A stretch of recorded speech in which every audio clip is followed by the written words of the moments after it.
Welcome to Discovering You, a podcast that explores the intricacies of personality and how it impacts the way we navigate through life. What will you discover today?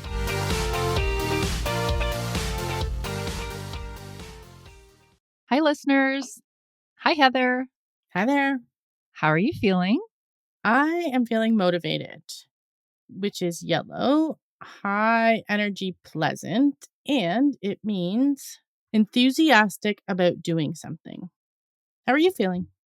I'm feeling eager. So we're both in the yellow. And I know I've said this before. The definition doesn't sound as positive as eager feels. The definition is impatiently wanting to do or get something. Maybe it's the impatient word, but I just felt eager to chat with you as we were talking about this before. It's been a while. For an hour and 12 minutes I know. before we hit the record button. Oopsie. Okay, I was eager. Miss talking to you. It's been a minute. And then you had a bunch of stuff to tell me. And I just told you that you were very inspiring to me. We're full on yellow energy, motivated, inspired, eager, all the things, right? We sure are. Heather, you've been asking me for ages to explain what the low disc factors mean. Typically, when I'm talking about disc, it's really just the high points that are mentioned. And people are often surprised that the low factors have their own meanings. We are going to get into all of that. But first, World Emoji Day is coming up. Did you know, apparently, there are over 3,000 emojis? Wow. I'm not touching that. But there are 4 that I will mention. If disc factors were emojis, here's what they would be. High D is red angry face emoji. It's to the point, leaving little doubt about the strength of feeling that's being experienced. Sorry, high Ds, but this the only one that fit. High I is the dancing woman emoji. You may have seen it. She's in a red dress. It represents fun, spontaneity, time to party vibe. A high S is the hugging face emoji, and it's perfect for when you want to send support to someone. And then high C is the thinking face emoji, illustrating the consideration of all possibilities and what it would probably look like to have someone pondering something. I find this amusing because of all of these. The one that I would use the most is the hugging face emoji, and the one that I use the least is the dancing woman. This tracks because S is my highest disc factor, the hug, and I, the dancing woman, is the lowest. How about you, Heather? I take it to the next level because I don't like emojis. I don't like using them, but I use them so that people don't think I'm being too direct. And then I thought, I sometimes have used the thinking one, but I have never used any of the other ones. Oh my gosh, you're an anomaly. I'm not a big emoji person. I use them for people I work with that are high eyes. I better toss an emoji in here so it doesn't look like I'm being a drill sergeant. Smart. Yes, you're trying to calm down your high D a bit. A little. That's funny. I feel like we could take a deep dive on that with the emojis and the lack of use of them. Why do you think you don't like them or avoid them? What do they represent to you? I think originally it just made everything seem very unprofessional when people first started using them. And then I thought, people are using them as punctuation, and that sort of didn't sit. Are you talking about professional work emails versus texts? Like I'm thinking of it as texting, like friends and family mostly. No, you still don't like it. Don't use them. Even now with AI, when you throw something in AI to be like, okay, craft this in a better social post, and it has 900 emojis, and I just go in and delete things. Interesting. It's just a lot of emojis. Yeah. I'm not morally opposed to them, but they're not something I really need to get on board with. Okay. I'll use check marks sometimes. Like, check. That's my mom's favorite emoji. Got a lot of check marks. I think that's probably my favorite emoji too. I like to check things off the list. Wow. Okay. I feel like this could be a whole other topic, but I like them. I feel like I could have a tendency to overuse them if I'm really trying to make sure that my intention is coming across. Right. And this is something that obviously I'm always aware of, people's intentions. It's very hard to gauge intention over text, especially. I will often do that. And then I'll go back and be like, oh, that's too many. You already smiley faced here or you hearted here. I will then maybe do it and then pare it back. But I'm always aware of making sure, to the best of my ability, that I'm able to convey the intention. Well, and to be clear, I like receiving emojis, but I don't use them. I do feel like, which I assume is the intention, they add a layer of emotion that maybe the words weren't conveying. But I also am not that, I'm not going to hug you.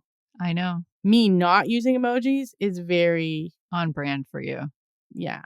Oh, this is fascinating. I feel like there might have to be a future episode. Maybe I need to have a whole episode using emojis and breaking down what their disc factors would be, their high and their low. I'm confident I could tell you from my text messages who's a high I. Right? In some of them, but I know. I'm not a professional here. I'm still just a armchair quarterback with this disc stuff. I don't know. I see you using it, just you saying, oh, well, I know if I'm talking to like a high I have to. That's the whole point, is trying to connect and speak their language. And guess what? Maybe their language is emojis. All right, back to the topic. Heather, when we're having conversations, you always have seemed intrigued more by the low factors. And then you'll say something like, oh, yeah, I always forget about the low. But that when I mention it, it puts things into perspective for you.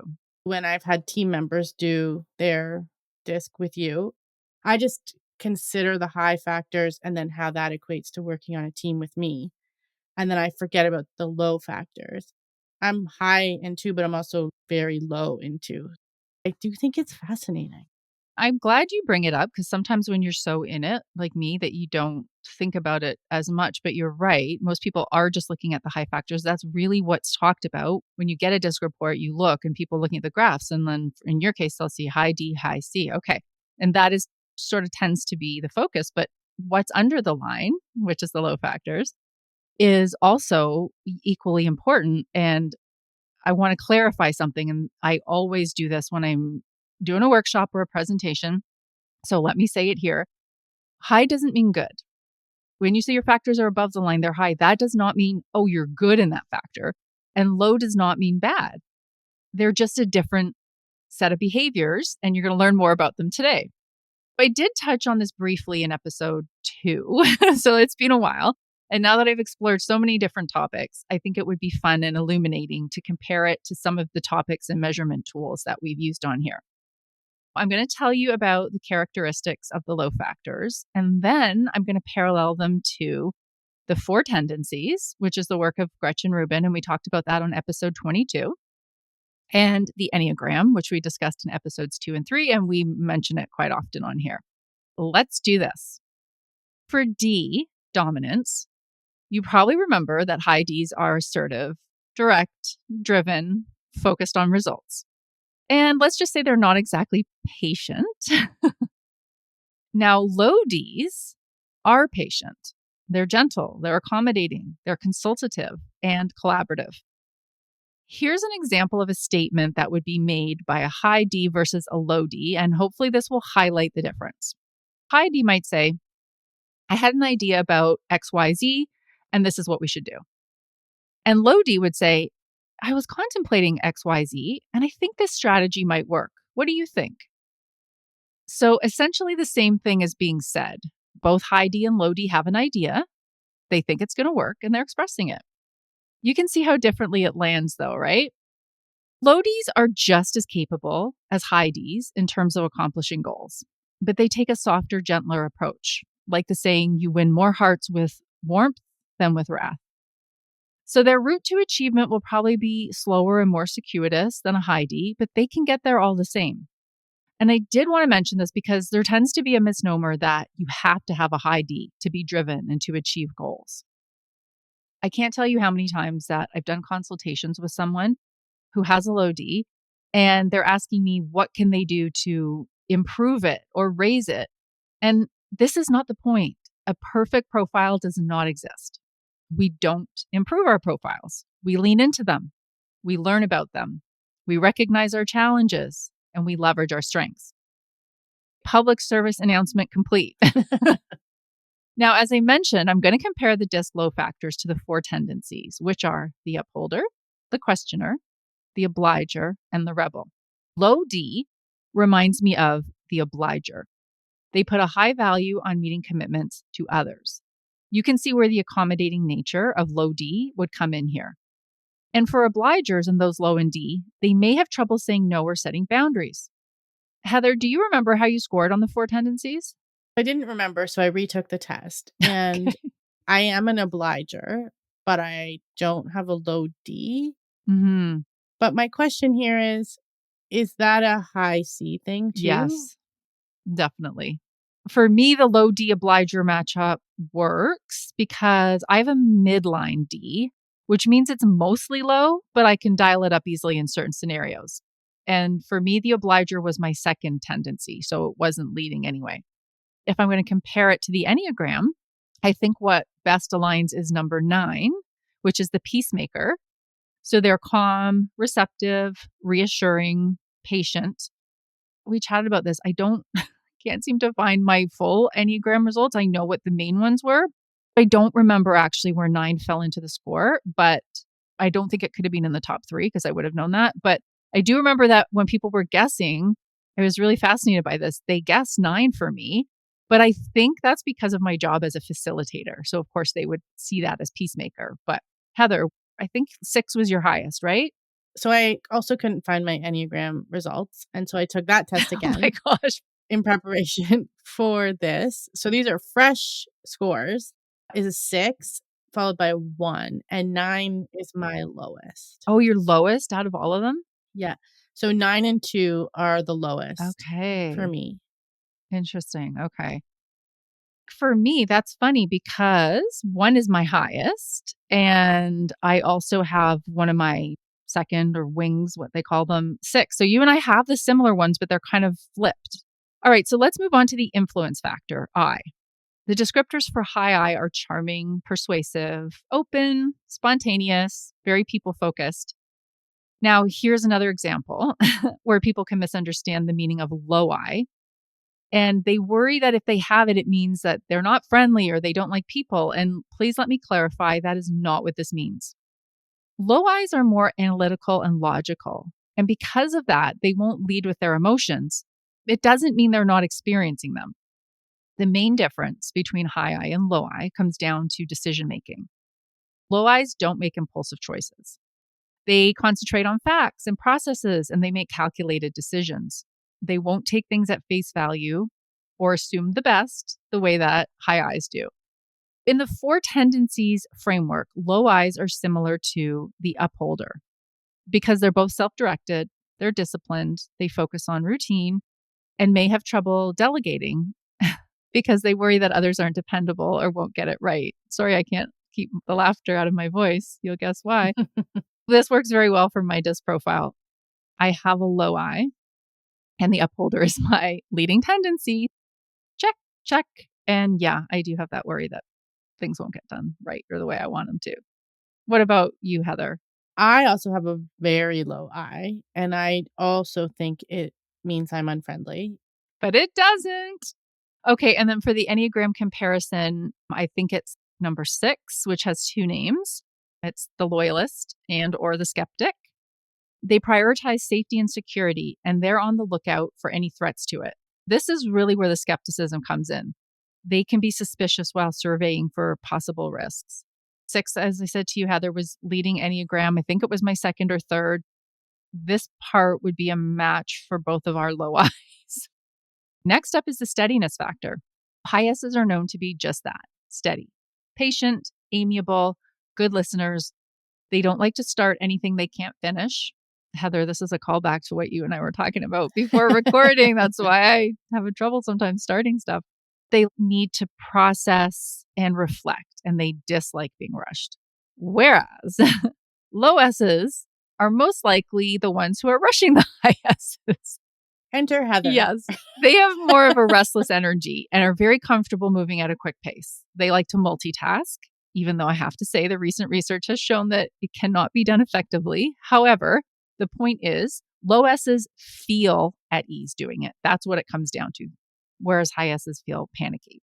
They're fine to start a bunch of things without a concern for finishing them. They just like to get the ball rolling, and they struggle to have patience when others don't operate this way.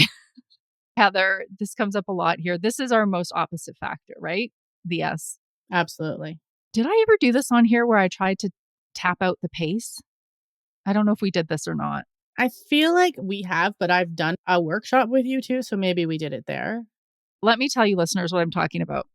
When I'm trying to illustrate this difference and I'm doing like a workshop and a bunch of people are sitting around a table, and of course, I know they're high S and low S, and so do they at that point. But I ask them this question. I'll say, if you were to tap out your ideal pace for functioning in the world, working, but everything, running errands, doing whatever, what would it be?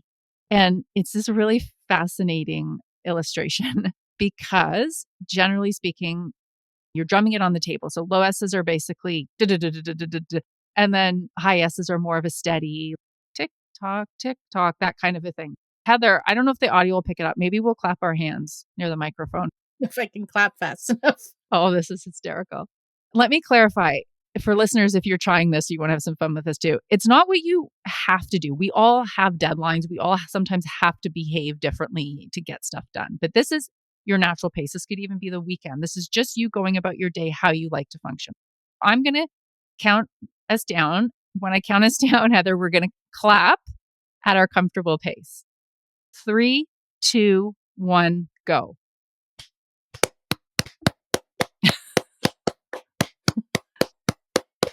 If this is a video clip, you'll see Heather is basically clapping me at a rate of 2 to 1 easily. Not a surprise. Heather's got a fast clap. I've got a pretty steady clap. But that really is a fun little example to show that kind of restless energy, the high S, low S energy. In terms of the 4 tendencies, I think that low S is most like the questioner. They have a strong focus on efficiency. They won't just accept things as they are or structure timelines. They need to question it and do it on their own scale. And for the Enneagram, I think low S is comparable to number 7, the enthusiast. They're happy to bounce from one thing to the next. They have restless creative energy and they want to avoid boredom. I think it's a decent matchup. Yeah. Yep. And finally, we have the compliance factor. High Cs are compliant, careful, analytical, precise, and typically are risk averse. Low Cs are totally opposite. They don't waste time worrying about details, but they would much rather focus on the big picture. They would think, why get caught in the weeds when you can look up and see the blue sky? They view rules more as a guideline. They're out of the box thinkers and they are willing to take risks to gain rewards. Having someone with a low C often works as a substitute for a high D. For instance, there's been several instances where one of my clients is trying to make a hire and they'll say, oh, I'm looking for someone who's independent and motivated and they want innovative thinking, but they don't necessarily want that person crowding in on their role or competing with them. High Ds, you know, you do have that propensity. What the trick or hack around that is hiring someone with a low C will enable you to get those behaviors without worrying about them taking over. Now, which of the tendencies do you think this most aligns with? The rebel. They value freedom and self-expression. They don't respond well to supervision or directions. They resist routines and schedules, and they behave as if the ordinary rules don't apply to them. But this can be advantageous in certain scenarios, for instance, sales. You can see the parallels to low C, right? My rebel score was quite low, not surprisingly. Heather, where was yours? Yeah, mine would have been low too. For the Enneagram comparison, I think that low C is a best match to number 8, which is the challenger. The challenger is independent, passionate, energetic, strong-willed. Their intentions, though, are often about protecting others. They don't feel the need to conform, and they are continuously interested in testing the limits and pushing the boundaries a bit. What's fascinating about this one, now, of course, Heather, you and I both have high C, so the low C part wouldn't really work for us. I don't think either of us have this in our top few. But interestingly for me, and again, I don't have the full report, I honestly think my challenger may have been 4th, maybe 5th. But it's interesting because much higher than my rebel score. And I'm like, hey, why would that be? I was thinking about this. Why would that be? Because I'm comparing these. But I think the difference is that the rebel likes to rebel for the sake of it, kind of like a contrarian thing. Like, remember the disagreeability scale, that whole kind of thing. Whereas the challenger has that piece about defending others. And I think that's something that I do almost daily. Not in a very overt, literal way, but more trying to suggest a different explanation or a motive behind someone's behavior. When someone's like, oh, they're just whatever. And then I'm like, well, maybe they're coming from this point of view. And That makes perfect sense. this is usually when Sophia's like, Mom, dial down your empathy for this one conversation. Well, there you have it. Listeners, I would love to know if you found alignment among the scales like I did. And I just wanted to say that the podcast is taking our annual summer hiatus. I'm wishing all of you a happy, healthy summer break and catch you back here in September. Have a good summer. Bye. Building highly effective teams. In this foundational session, you will learn strategies for building a new team, as well as enhancing existing teams, how to hire tactically and onboard new members, intentional alignment, build a team, not a group, the diverse role factors needed for a high-performing team. If you are interested in connecting with Victoria for team building, strategic onboarding, coaching, or speaking engagement, you can contact her at discoverwhatworks@gmail.com. This show is a Twisted Spur media production produced by our very own Heather McPherson. If you enjoyed this podcast, please share with a friend and subscribe wherever you listen to podcasts.